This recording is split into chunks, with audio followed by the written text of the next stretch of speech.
Hey friends, Nina here. I need to warn you ahead of time that this will not be your typical episode. There is extensive discussion of one of the hardest topics to talk about, child abuse. There will be a lot of unpleasantness, and I will do my fair share of swearing. Because today we're talking about the 2005 murder of 7-year-old Ricky Holland. I've avoided this case for a long time despite getting several requests to cover it. Then I released a version of this story for Patreon subscribers, but I keep getting requests, so here we are. And I love getting requests, so don't get me wrong. If you have show ideas or topic ideas, hit me up, host@alreadygonepodcast.com. For this episode, I updated and expanded the Patreon version to what you will hear today. Before we get into the case, a brief personal story of my own. In 2004, my husband and I adopted a waiting child from the foster care system. You see, his birth parents couldn't care for him, and in the first 5 years of his life, there was instability and things were not predictable. There was domestic violence in the home. He was neglected, and sometimes he went hungry. For the first 5 years of his life, he was in and out of foster care or living off and on with various relatives. When he was 5, his parents' rights were terminated and he was sent to foster care. He was almost 7 years old when he came to live with us. We were his forever family. And I remember that his first day at home was on Good Friday, which was kind of cool. So in addition to normal kid things like Boy Scouts and swim lessons, each week he attended therapy with a skilled counselor, someone used to dealing with traumatized children. This was a service that our insurance didn't cover, and we paid for it out of pocket. And some days, our son hoarded food in his room while refusing to eat the meals that we served him. He was very thin, so I tried to put weight on him by switching from 2% to whole milk, but he was very suspicious because the milk tasted funny.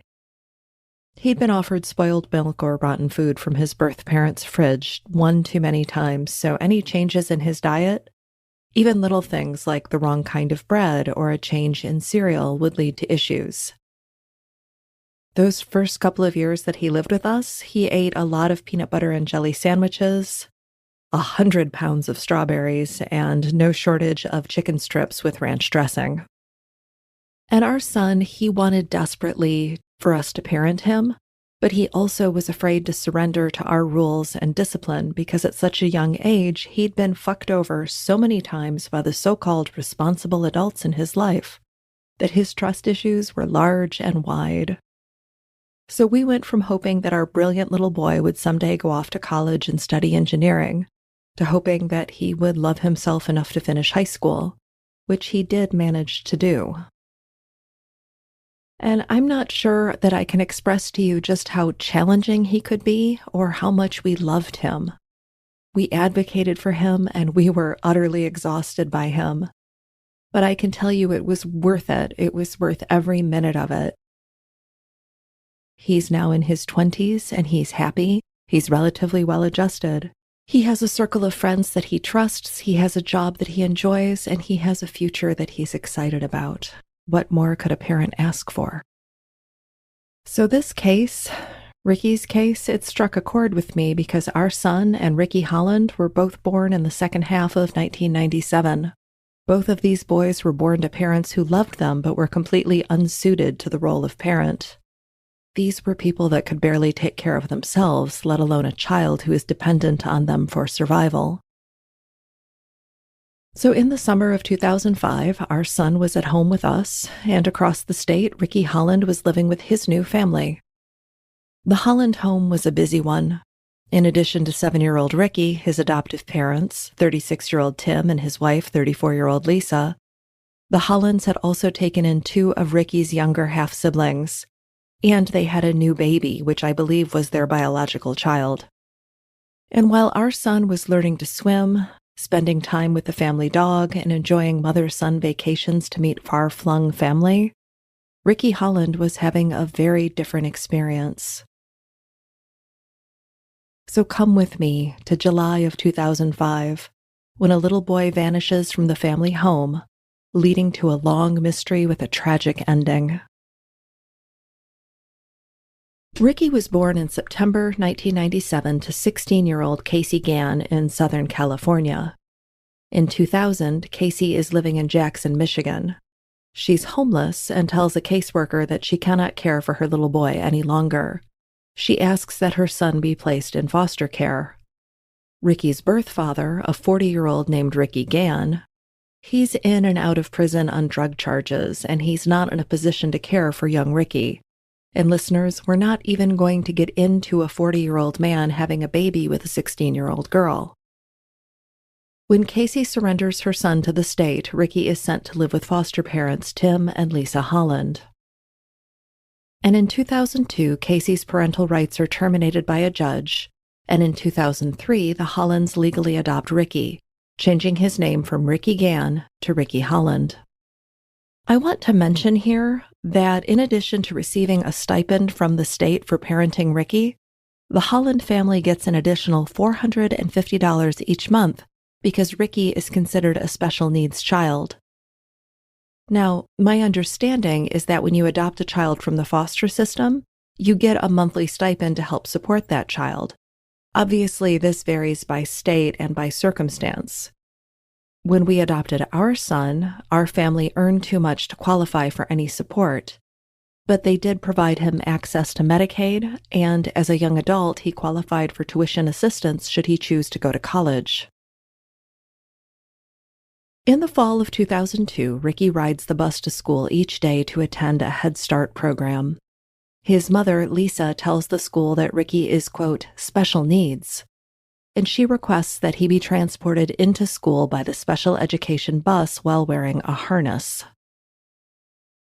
While Ricky attends Head Start, his teachers find him to be a pleasant child of average intelligence, and they decline to use the harness that Lisa sends with him each day. They don't see a need for the restraint, but Lisa insists that it's necessary. And if you aren't familiar with Head Start, it is a preschool program for kids who may have special or unique needs for their education. Sometimes those needs are as simple as low-income families who can't afford preschool. For other kids, it's an early intervention, giving them a leg up on learning so they can start kindergarten with the tools they need for success. When Ricky starts kindergarten, his mother tells the school that he's a problem at home, and she wants the school to give her written updates detailing his misbehaviors at school. She still has him transported in the special education school bus, but the driver and the driver's aide both say that Ricky is never a problem during their travels. They don't see a need for him to use the special education transportation program to travel between school and home. They do notice that Ricky is often hungry and frequently asks them for food or snacks. Lisa had Ricky evaluated outside of the school setting for behavior issues at least twice, but he was not prescribed any medications, nor were there any serious concerns on the part of doctors. One thing they did notice was that Ricky went from being an average-sized child in 2000 to slipping into the 10th percentage for weight in 2004. This likely means that Ricky was underweight and slightly underdeveloped for his age. Now, in 2004, he's living with his foster family, the Hollands. He should have access to nutritious foods and good meals. It's likely that the Holland family, suddenly parenting 3 children, received WIC, food stamps, or access to other supplemental programs to buy groceries. Unhappy with the findings at the school, Lisa Holland will switch Ricky from one school program to another. Prior to him starting at the new school, Lisa arrives at the building with Ricky on a leash wearing a harness. She introduces her son to office staff and the principal. She's concerned that Ricky will be a difficult student. School staff suggests that they will let him get settled into school and hold a meeting with Lisa after a month has passed. And honestly, the only issue that staff notice with Ricky is that he's caught stealing food a couple of times a week. When they check his lunches, he has what can best be described as carrot sandwiches. Plain white bread with carrot slices. That's it. That's his lunch. Ricky tells them that he doesn't even like carrots, and he's very hungry.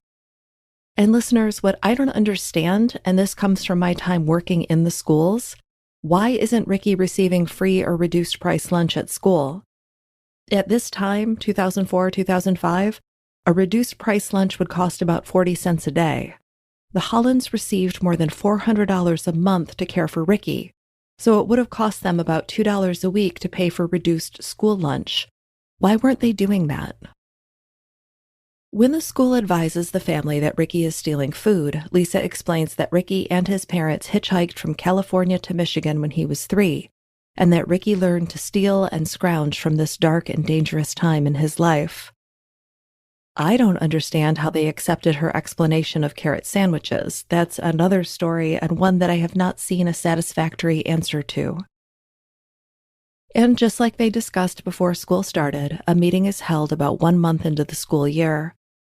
School staff informs Lisa Holland that Ricky is progressing well, and he does not qualify for special education. Now, as a mother, Lisa should be thrilled that her little boy is adjusting to the new school and his new life. But she's not happy. Remember, Lisa gets extra money each month for caring for a, quote, special needs child. If Ricky isn't special needs, she loses that money. A few days after this meeting is held, Lisa withdraws Ricky from school. And in the spring of 2005, the Holland family plans a move. They leave Jackson, headed about 35 miles north to the town of Williamston. And Williamston is located just east of Lansing in mid-Michigan. While the Hollands settle into the new home, a busy household of 2 parents and many children, the kids adjust to the neighborhood. Ricky meets some of their neighbors and develops a reputation as a hungry fella. He's always looking for a snack. He's also known as a climber, very athletic. Now the Hollands, Tim and Lisa, they see but they don't meet their new neighbors, Jim and Jackie Wheeler. The Wheelers are employed by the Ingham County Sheriff's Department. Jim is a sergeant and Jackie is a detective. Their first interaction with the Holland family will be the weekend of July 4th, when they ask if the couple has seen their son, Ricky, because Ricky has gone missing. Before the Wheelers ever have a chance to meet Ricky, he has vanished, and hundreds of civilian volunteers will turn out to search for him. And to understand the circumstances of Ricky's disappearance, we have to go back to June 20th, 2005. Tim Holland is on a business trip, leaving Lisa Holland home with 4 children, including an infant. Tim was employed as a civilian contractor for the military. And when Tim Holland returns to the house on Friday, June 24th, he finds their oldest child, 7-year-old Ricky, in the living room, dressed only in a diaper. His son is dirty, he smells bad, and there's a wound on the side of his head that Tim will later describe as crusty. Ricky does not acknowledge the arrival of his father. When Tim asks Lisa about the injury to Ricky's head, she tells him that he must have hit his head at the pool. Tim doesn't pursue it further, and he doesn't attend to his son aside from changing his diaper. Ricky will stay this way, mostly unresponsive and dressed only in a diaper, for days. His condition does not improve. Listeners, why is a 7-year-old wearing a diaper, and why do neither of his parents do anything about his condition? Neither of the adults in the Holland home will do anything to help Ricky, and Ricky is getting worse every day. On the evening of Friday, July 1st, Tim Holland tucks Ricky into bed and heads out to run some errands. When he returns home, he finds Ricky curled in a fetal position with red vomit next to his head. His son is cold and has no pulse. Instead of the normal reaction when you find your child lifeless, that would be running to the phone to call 911, Tim confronts Lisa, who responds by screaming at him that she didn't mean to do it. Lisa tells her husband, "Hey, you gotta do something." And Tim responds by putting Ricky's body in a trash bag and leaving the house. What the hell, Tim? Really? Tim Holland will dump the body of his oldest child in a wetland area late that night. And while he disposes of the remains of their child, Lisa cleans Ricky's bedroom, removing any sign of blood. And the Hollands then go to sleep for the night.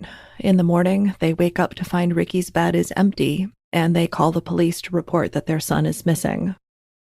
Oh my goodness, our son has run away. Please, send help.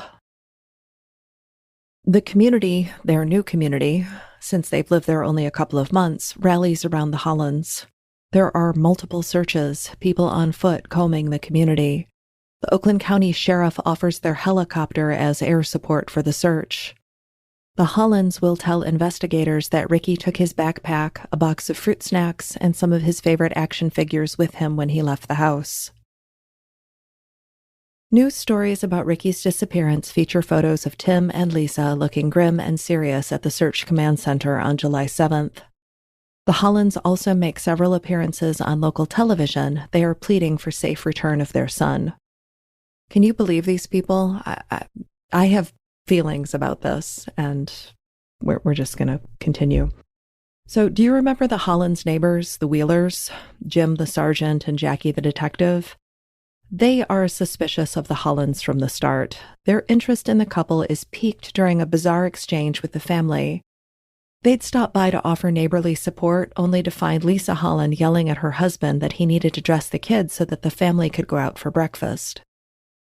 Jim Wheeler noticed that Tim had a limp, and when he asked about the injury, Tim said he'd fallen while out searching for Ricky, which, of course, is a huge lie. Tim injured himself while getting rid of Ricky's body. When Lisa learns that the Wheelers have a variety of small animals living with them, she asks if she can bring the kids over, to see the animals once all this is over. And Jackie Wheeler is understandably horrified by the casual attitude on display. Her oldest son is missing, but Lisa Holland does not act like a frantic and worried mother. In fact, she's focused on going out to breakfast and looking forward to visiting with the neighbors in a few days. When interviewed, neighbors tell police that prior to his disappearance, they'd found Ricky Holland in their kitchen stealing food. When caught, he had begged them, please don't tell his mother. One neighbor said that Ricky told them, "She doesn't feed me. I don't think she loves me very much." That's what a 7-year-old child told a neighbor as he sat in their kitchen eating a peanut butter and jelly sandwich that he washed down with juice. And as searches for Ricky slowed, life went on at the Holland home. When the family dog died about 3 weeks after Ricky vanished, they dug a hole in the yard and held a makeshift funeral for the pet. Meanwhile, there's no sign of Ricky Holland. In mid-July, less than 2 weeks after Ricky went missing, the Hollands hire a firm called BioClean to scrub their home. When police interrupt the service and ask why the cleaning is taking place, they're told that the house was covered in fingerprint dust and this was the only way to be rid of it. But listeners, the Hollands weren't just having everything cleaned, they'd ripped out the carpeting in Ricky's room. And the owner of BioClean, he cooperated with police, pointing out where they'd found what appeared to be bloodstains, as well as articles of clothing with bloodstains while working in the home. Then on July 21st, the Holland family is allowed to adopt Ricky's younger half-brother, Brett. Even though Ricky is missing and the family is under suspicion, a judge allowed the adoption to proceed. You can't make this up, and it's inexcusable. Ricky is missing, and the state just hands over another kid to these people. I mean, okay, Brett was already living with the Holland family, but still. Investigators will later say that they suspected the Hollands from the beginning. Conversations with school staff and neighbors in Jackson helped paint a picture of a controlling Lisa Holland and a starved little boy.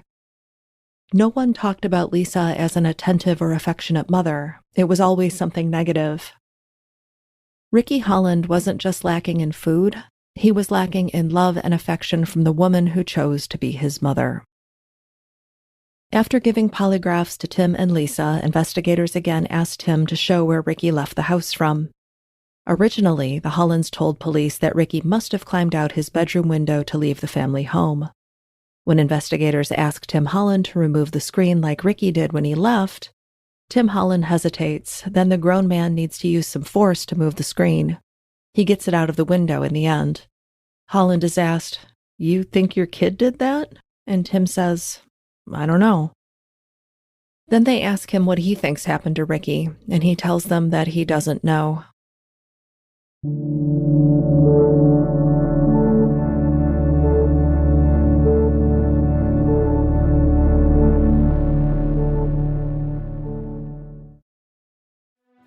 Is something interfering with your happiness?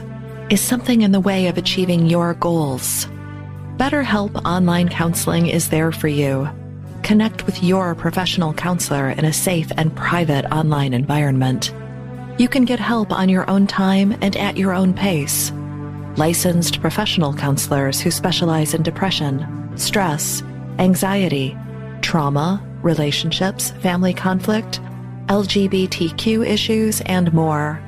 I should know, I've used BetterHelp to address issues related to anxiety, depression, and grief. BetterHelp made a difference for me. It can make a difference for you, and it's a truly affordable option. Already Gone listeners get 10% off your first month with discount code GONE. Why wait? Start feeling better today. Visit betterhelp.com/gone. That's BetterHelp online counseling at betterhelp.com/gone. Remember, Already Gone listeners, you get 10% off your first month at betterhelp.com/gone.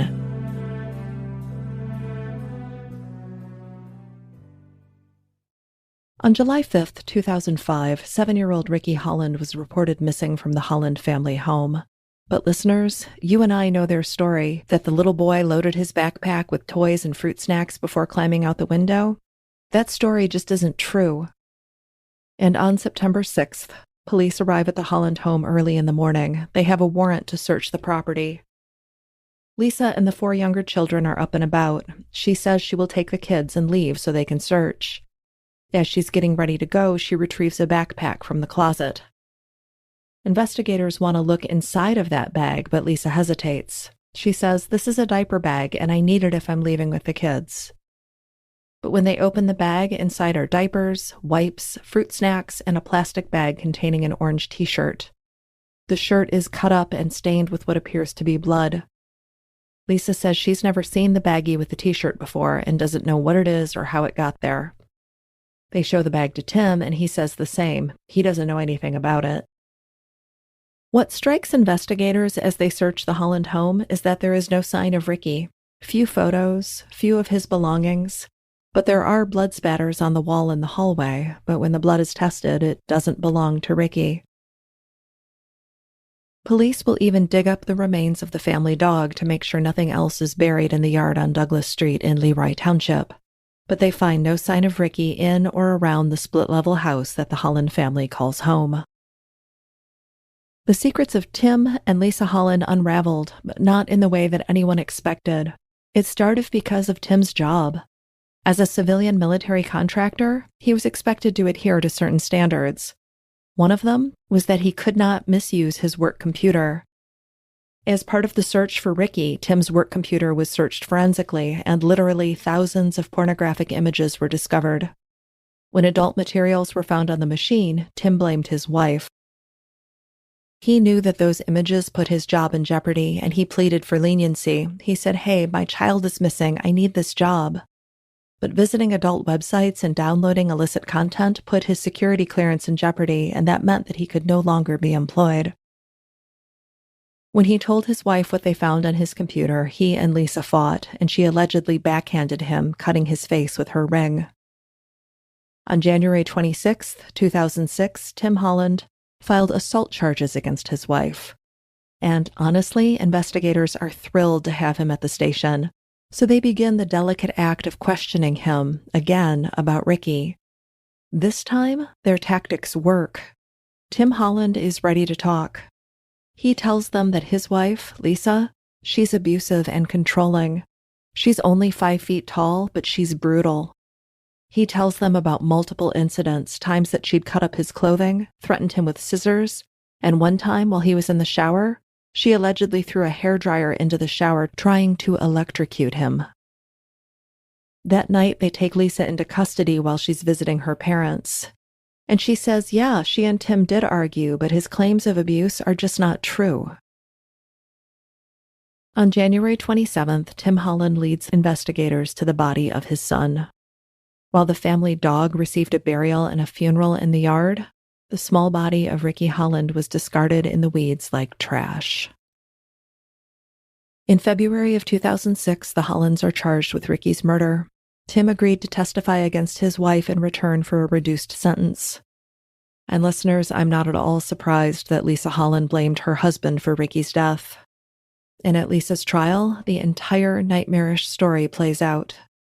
If you think the case was ugly up until this point, brace yourself because it gets worse. We know that Ricky Holland suffered a head injury while his father was out of town for work. According to Lisa, Ricky was running through the house and knocked over some of her knickknacks. Lisa's response to this was to throw a hammer at her son. The hammer hit him and knocked him to the ground. She picked up the hammer and struck him again. And I believe the second hit is what led to the crusty wound that Tim Holland saw on Ricky's face when he returned from his business trip. And as a mother, I have a lot of questions. Like, why the fuck would you throw a hammer at your child and then hit the child with the hammer? What is the matter with you? During the trial, Tim Holland will take the stand and testify against his wife. He said that Lisa hated Ricky and that her primary focus was keeping or increasing the stipend the family received to care for him. If Ricky was not special needs, then the stipend went away. Lisa was obsessed with keeping it. She used the money to visit the salon for hair and nail appointments and to buy things for herself. And this explains why she couldn't come up with $8 a month to pay for Ricky's school lunches. Tim said that at the end of the day, he would return home from work to find Ricky tied up or bound with duct tape. Several times the boy was tied up and standing in a puddle of urine. It was not uncommon for Lisa to discipline Ricky by striking him in the head or the back with a wooden spoon. There was testimony that Ricky was seen with rope burns on his hands and arms.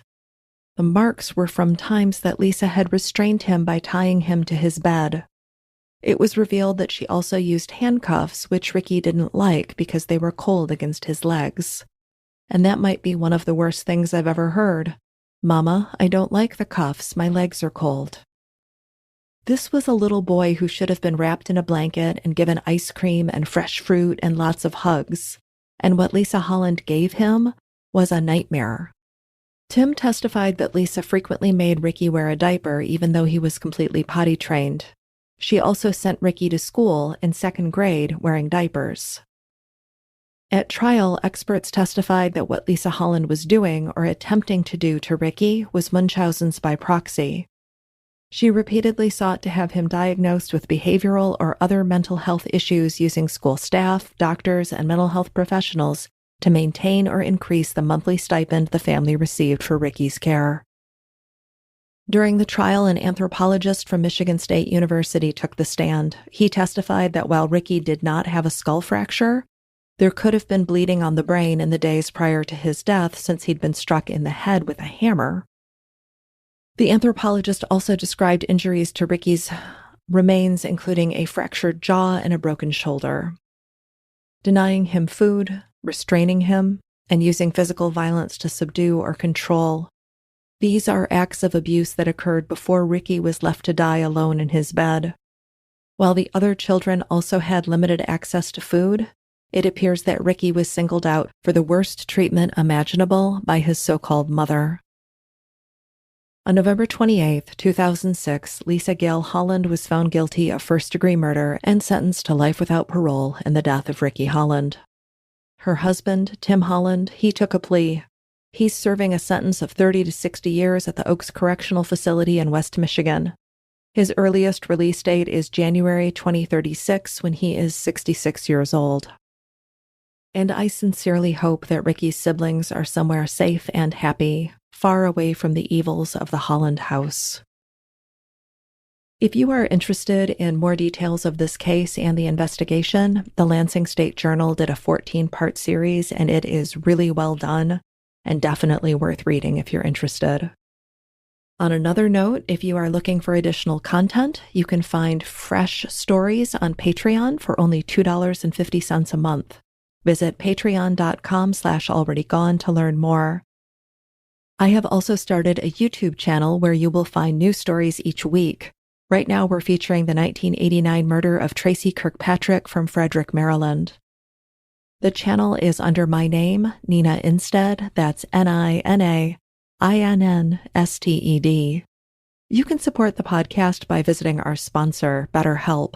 Visit BetterHelp.com and use code GONE at checkout for a special savings on your first month. Audio production provided by Gray Multimedia. I'm Nina Instead, the writer, producer, and voice behind the Already Gone podcast. I appreciate you listening, and I know this was a tough episode. It was tough for me, too. But I appreciate you, and please, be safe.